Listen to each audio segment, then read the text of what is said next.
Hi, I'm Ava, and I want to tell you about my favorite thing ever, the Creative Kids Art Kit. It's like a giant treasure chest full of fun. Seriously, it has over 135 pages of super cool things to do.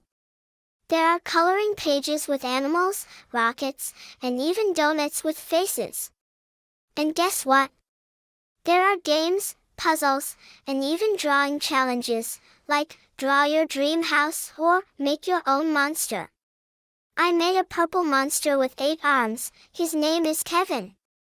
Sometimes, I do the activities with my brother, he's 5, and sometimes I do them by myself when it's quiet time.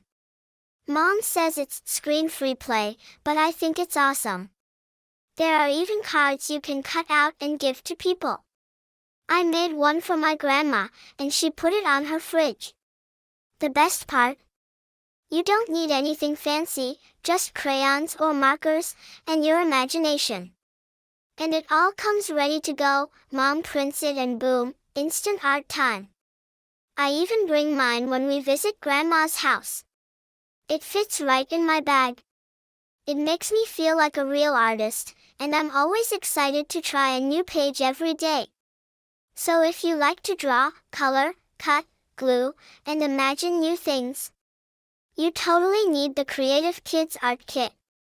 Okay, I'm gonna go finish my space unicorn now. Bye!